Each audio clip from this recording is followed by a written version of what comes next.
If you ask someone in Poland which city you should definitely not visit, you'll likely hear a good number of people mention Łódź. You see it in comments sections, in Reddit threads, and in travel videos that make it sound like you should stay away at all costs. People will call it ugly and run down, depressing, and some people even say it's dangerous. But the thing is that when you start looking at the numbers, parts of that reputation don't really hold up. Because statistically, Łódź is safer than many Polish cities, including the capital, Warsaw. So where does this image come from? Today, most people will tell you it was the 1990s. The fall of communism hit Łódź hard. Factories closed, unemployment soared, and many parts of the city fell into decline. But the more I look into it, the more I realize that Łódź's reputation is actually much older than that. So I took the train to Łódź, and I started doing some research.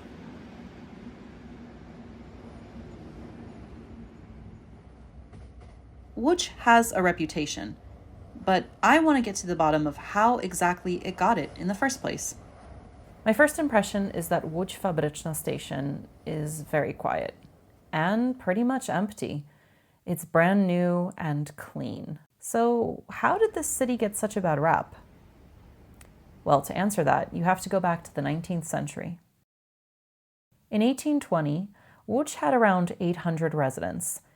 By 1900, 80 years later, it had over 300,000.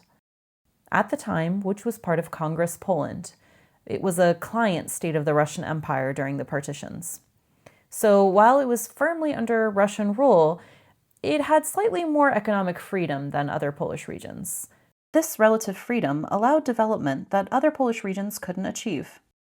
The small town of Łódź transformed into an industrial powerhouse. During the Industrial Revolution, Łódź became Congress Poland's manufacturing hub.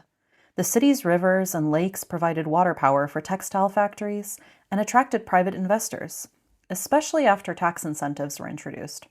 Weavers were coming in from rural Poland, from Saxony and Bohemia, and factory owners were coming from all across Europe as well. Factories rose up where fields had been, and the railroad network expanded.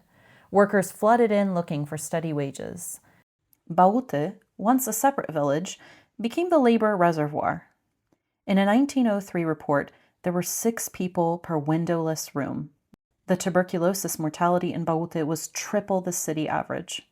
Bałuty became cramped and crowded, and ethnic divisions also added to the tension in the area. The living conditions deteriorated as smokestacks rose up and thick smog covered the city. In 1892, unrest erupted in the Łódź Rebellion. Workers, mainly from Bałuty, demanded better conditions, an 8-hour workday, and higher wages. Violence broke out between the workers and the factory owners and the police, and after a week, the strikes were crushed. But that anger, that didn't disappear. Over the next decade, the unrest became pretty much constant. Then, in June 1905, inspired by the First Russian Revolution, workers in Łódź launched what was known as the Łódź Insurrection. For 4 days, the city was paralyzed. There were barricades, police and military forces were brought in, martial law was declared, and factory owners responded with a lockout that put 25,000 people out of work. By the time it was over, hundreds were dead or wounded. International newspapers covered this chaos, and from the outside it really did look like Łódź was violent and dangerous, and that image kind of stuck. Between 1910 and 1914, things got even more dangerous. There was a group called the Revolutionary Avengers, Rewolucjoniści-Myślicieli.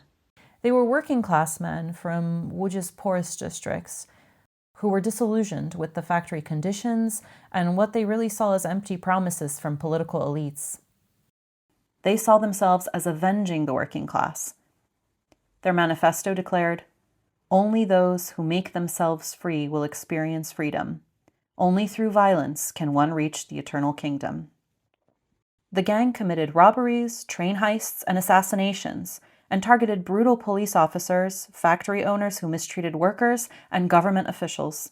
At their crime scenes, they left a calling card, a skull and crossbones stamp with the group's name. At the height of their activity, the gang had over 400 members and was responsible for over 100 deaths. So the city wasn't dangerous in a general sense. It was dangerous in a very specific way. It was dangerous to the factory owners, to the authorities, and to the system that was built on extreme inequality. After the Second World War, Łódź remained a major industrial center. But when communism collapsed in 1989, the textile industry collapsed with it. By the early 1990s, virtually no textile factories survived. Unemployment surged, infrastructure decayed, and crime rose. About 150,000 people left the city.